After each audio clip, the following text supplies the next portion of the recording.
Hello, everyone. We're in Judges 16 through 20 today. Samson and Delilah. Oh boy, here we go. 16. Once Samson went to Gaza, where he saw a prostitute and went into her.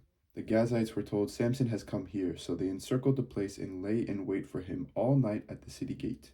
They kept quiet all night, thinking, "Let us wait until the light of the morning, then we will kill him." But Samson lay only until midnight.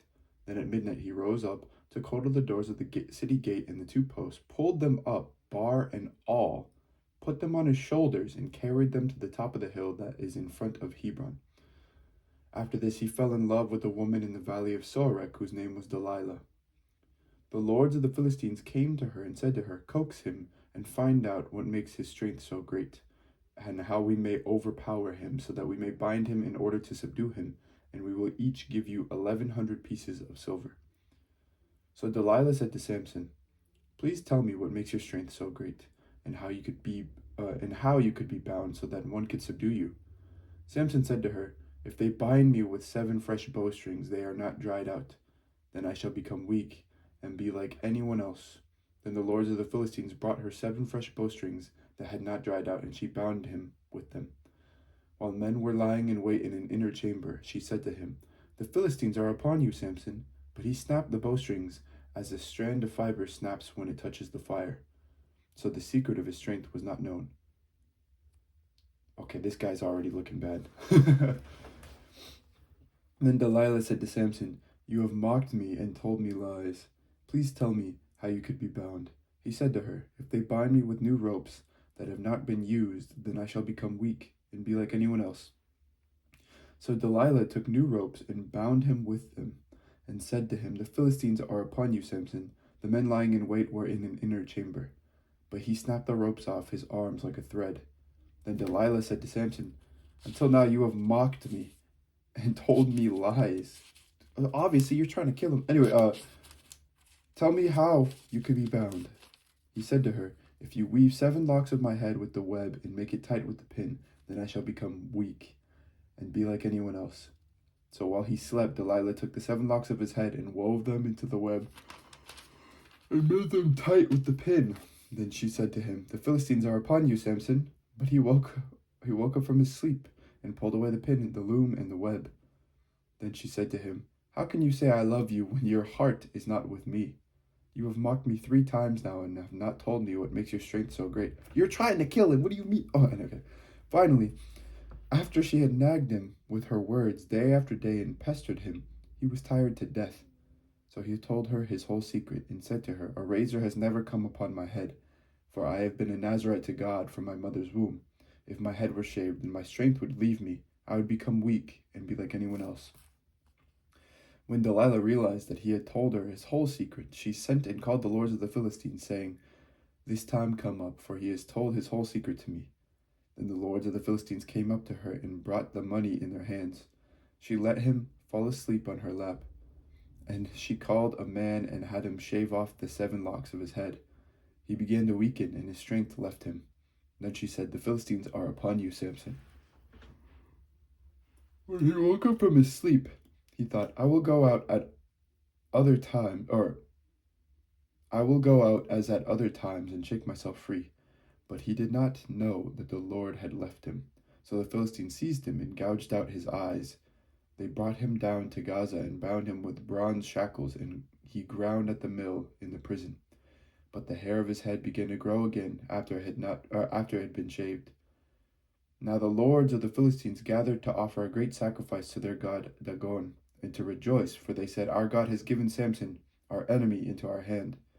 When the people saw him, they praised their God, for they said, "Our God has given our enemy into our hand, the ravager of our country, who has killed many of us."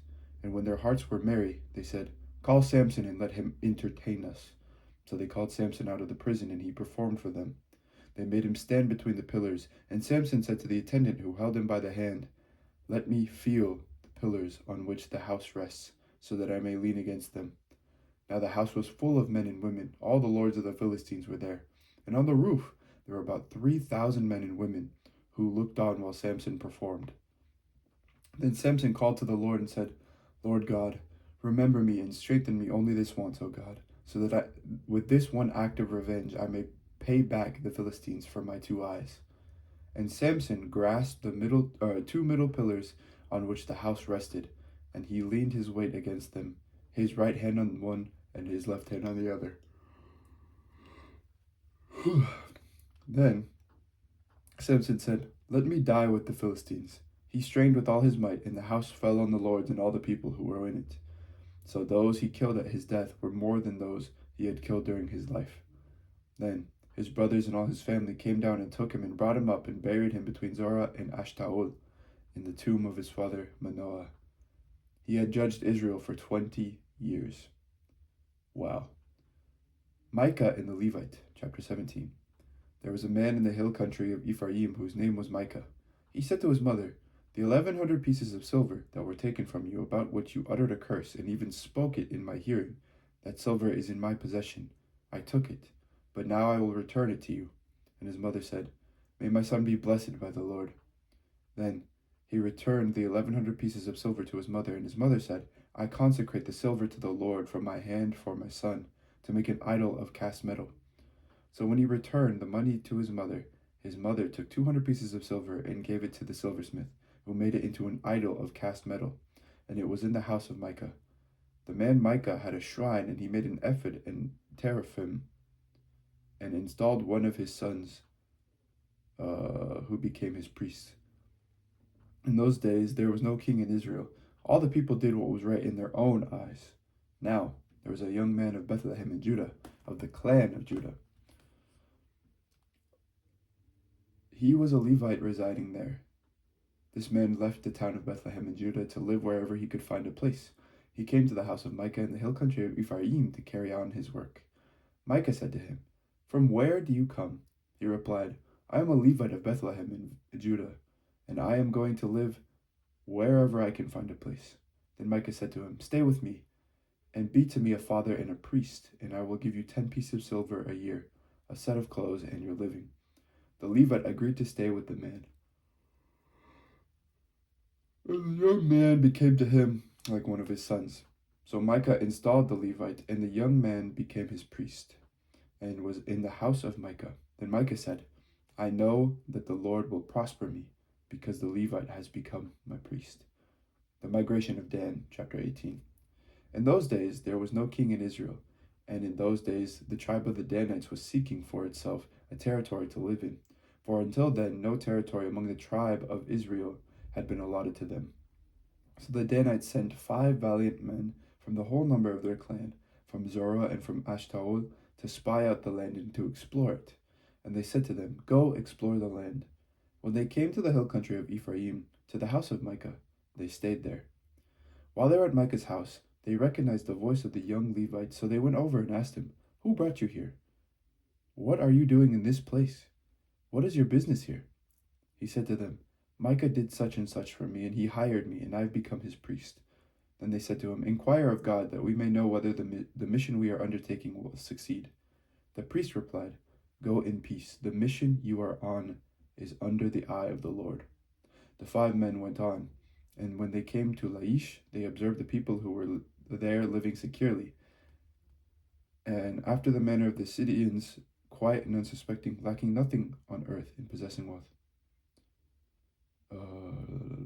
Furthermore, they were far from the Sidonians, who had no dealings with Aram. When they came to their kinsfolk at Zorah and Eshtaol, they said to them, "What do you report?" They said, "Come, let us go up against them, for we have seen the land, and it is very good. Will you do nothing? Do not be slow to go, but enter in and possess the land. When you go, you will come to an unsuspecting people. The land is broad. God has indeed given it into your hands, a place where there is no lack of anything on earth." 600 men of the Danite clan, armed with weapons of war, set out from Zorah and Ashtaol, and went up and encamped at Kiriath Jearim in Judah. On this account, that place is called Mahane Dan to this day. It is west of Kiriath Jearim. From there they passed on to the hill country of Ephraim and came to the house of Micah. Then 5 men who had gone out to spy the land, that is, Laish, said to their comrades, "Do you know that in these buildings there is an ephod, teraphim, and an idol cast of metal. Now, therefore, consider what you will do." So they turned in that direction and came to the house of the young Levite at the home of Micah and greeted him. While the 600 men of the Danites, armed with the weapons of the war, stood by the entrance of the gate, the 5 men who had gone to spy out the land proceeded to enter and take the idol of cast metal, the ephod, and the teraphim. The priest was standing by the entrance of the gate with the 600 men armed with weapons of war. When the men went into Micah's house and took the idol of cast metal, the ephod, and the teraphim, the priest said to them, "What are you doing?" They said to him, "Keep quiet, put your hand over your mouth, and come with us, and be to us a father and a priest. Is it better for you to be priest in the house of one person, or to be the priest for a tribe and clan in Israel?" Then the priest accepted the offer. He took the ephod, the teraphim, and the idol, and went along with the people. So they resumed their journey, putting the little ones, the livestock, and the goods in front of them. When they were some distance from the home of Micah, the men who were in the houses near Micah's house were called out, and they overtook the Danites. They shouted to the Danites, who turned around and said to Micah, "What is the matter that you have come with such a company?" He replied, "You take my gods that I made and the priest and go away, and what have I left? How then can you ask me, what is the matter?" And the Danites said to him, "You had better not let your voice be heard among us, or else hot-tempered fellows will attack you, and you will lose your life and the lives of your household." Then the Danites went on their way. When Micah saw that they were too strong for him, he turned and went back to his home. The Danites, having taken what Micah had made, and the priest who belonged to him, came to Laish, to a people quiet and unsuspecting, put them to the sword, and burned down the city. There was no deliverer, because it was far from Sidon, and they had no dealings with Aram. It was in the valley that belongs to Beth Rehob, and they rebuilt the city and lived in it. They named the city Dan, after their ancestor Dan, who was born to Israel. But the name of the city was formerly Laish. Then the Danites set up the idol for themselves. Jonathan, son of Gershom, son of Moses, and his sons were priests to the tribe of the Danites until the time that the land went into captivity. So they maintained as their own Micah's idol that he had made, as long as the house of God was at Shiloh. The Levite's concubine. Chapter 19. In those days, when there was no king in Israel, a certain Levite, residing in the remote parts of the hill country of Ephraim, took to himself a concubine from Bethlehem in Judah. But his concubine became angry with him, and she went away from him to her father's house at Bethlehem in Judea, and was there for some 4 months. Then her husband set out after her to speak tenderly to her and bring her back. He had with him his servant and a couple of donkeys. When he reached her father's house, the girl's father saw him and came with joy to meet him. His father-in-law, the girl's father, made him stay, and he remained with him for 3 days. So they ate and drank, and he stayed there. On the 4th day, they got up early in the morning and had prepared to go. But the girl's father said to his son-in-law, "Fortify yourself with a bit of food, and after that you may go." So the 2 men sat and ate and drank together. And the girl's father said to the man, "Why not spend the night and enjoy yourself?" When the man got up to go, his father-in-law kept urging him until he spent the night there again. On the 5th day, he got up early in the morning to leave, and the girl's father said, "Fortify yourself." So they lingered until the day declined, and the 2 of them ate and drank. When the man with his concubine and his servant got up to leave, his father-in-law, the girl's father, said to him, "Look, the day has worn out until it is almost evening. Spend the night. See, the day has drawn to a close. Spend the night here and enjoy yourself. Tomorrow you can get up early in the morning for your journey and go home." But the man would not spend the night. He got up and departed, and arrived opposite Jebus, that is, Jerusalem. He had with him a couple of saddled donkeys, and his concubine was with him. When they were near Jebus, the day was far spent, and the servant said to his master, "Come now, let us turn aside to the city of the Jebusites, and spend the night in it." But his master said to him, "We will not turn aside into a city of foreigners, who do not belong to the people of Israel, but we will continue on to Gibeah." Then he said to his servant, "Come, let us try to reach one of these places and spend the night at Gibeah or at Ramah." So they passed by and went on their way, and the sun went down on them near Gibeah, which belongs to Benjamin. Then they turned aside there to go in and spend the night at Gibeah. He went in and sat down in the open square of the city, but no one took them in to spend the night. Then at evening there was an old man coming from his work in the field. The man was from the hill country of Ephraim, and he was residing in Gibeah. The people of the place were Benjaminites. When the old man looked up and saw the wayfarer in the open square of the city, he said, "Where are you going, and where do you come from?" He answered him, "We are passing from Bethlehem in Judea to remote parts of the hill country of Ephraim, from which I come. I went to Bethlehem in Judah, and I am going to my home. Nobody has offered to take me in. We, your servants, have straw and fodder for our donkeys, with bread and wine for me and the women and the young man along with us. We need nothing more." The old man said, "Peace be to you. I will care for all your wants. Only do not spend the night in the square." So he brought him into his house and fed the donkeys. They washed their feet and ate and drank. While they were enjoying themselves, the men of the city, a depraved lot, surrounded the house and started pounding on the door. They said to the old man, the master of the house, "Bring out the man who came into your house so that we may have intercourse with him." Whoa! And the man, the master of the house, went out to them and said to them, "No, my brothers, do not act so wickedly. Since this man is my guest, do not do this vile thing. Here are my virgin daughter and his concubine. Let me bring them out now. Ravish them and do whatever you want to do to them. But against this man do not do such a vile thing." But the men would not listen to him. So the man seized his concubine and put her out to them. They wantonly raped her and abused her all through the night until the morning. And as the dawn began to break, they let her go. As morning appeared, the woman came and fell down at the door of the man's house where her master was, until it was light. In the morning her master got up, opened the doors of the house, and when he went out to go on his way, there was his concubine lying at the door of the house, with her hands on the threshold. "Get up," he said to her, "we are going." But there was no answer. Then he put her on the donkey, and the man set out for his home. When he had entered his house, he took a knife, and grasping his concubine, he cut her into 12 pieces, limb by limb, and sent her throughout all the territory of Israel. Then he commanded all men whom he sent, saying, "Thus shall you say to all the Israelites, has such a thing ever happened since the day that the Israelites came up from the land of Egypt until this day? Consider it, take counsel, and speak out." Wow, that is crazy. That's insane. Wow,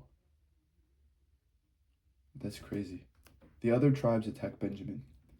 Chapter 20. Then all the Israelites came out from Dan to Beersheba, including the land of Gilead, and the congregation assembled in one body before the Lord at Mizpah. The chiefs of all the people, of all the tribes of Israel, presented themselves in the assembly of the people of God, 400,000 foot soldiers bearing arms. Now the Benjaminites heard that the people of Israel had gone up to Mizpah, and the Israelites said, "Tell us, how did this criminal act come about?" The Levite, the husband of the woman who was murdered, answered, "Wow, I came to Gibeah that belongs to Benjamin, I and my concubine, to spend the night. The lords of Gibeah rose up against me and surrounded the house at night. They intended to kill me, and they raped my concubine until she died. Then I took my concubine and cut her into pieces and sent her throughout the whole extent of Israel's territory, for they have committed a vile outrage in Israel. So now, you Israelites, all of you, give your advice and counsel here and now." All the people got up as one, saying, "We will not any of us go to our tents, nor will any of us return to our houses. But now this is what we will do to Gibeah. We will go up against it by lot. We will take 10 men of 100 and throughout all the tribes of Israel, and 100 of 1,000 and 1,000 of 10,000 to bring provisions for the troops, who are going to repay Gibeah of Benjamin for all the disgrace that they have done in Israel." So all the men of Israel gathered against the city, united as one. The tribes of Israel sent men throughout all the tribe of Benjamin, saying, What crime is this that has been committed among you? Now then, hand over those scoundrels in Gibeah, so that we may put them to death and purge the evil from Israel." But the Benjaminites would not listen to their kinsfolk, the Israelites. The Benjaminites came together out of the towns to Gibeah to go out to battle against the Israelites. On that day, the Benjaminites mustered 26,000 armed men from their towns, besides the inhabitants of Gibeah. Of all this force, there were 700 picked men who were left-handed.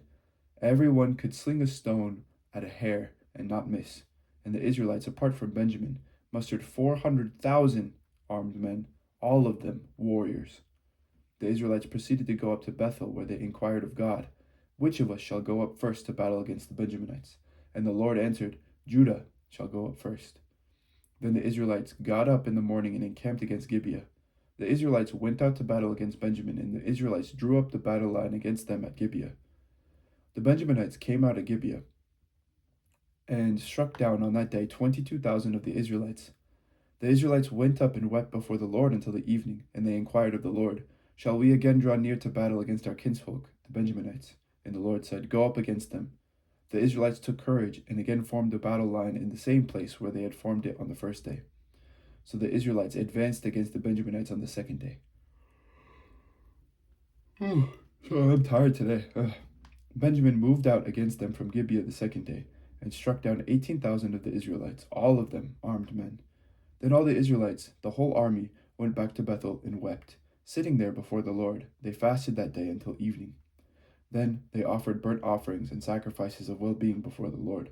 And the Israelites inquired of the Lord, for the ark of the covenant of God was there in those days. And Phinehas, son of Eleazar, son of Aaron, ministered before it in those days, saying, "Shall we go out once more to battle against our kinsfolk, the Benjaminites, or shall we desist?"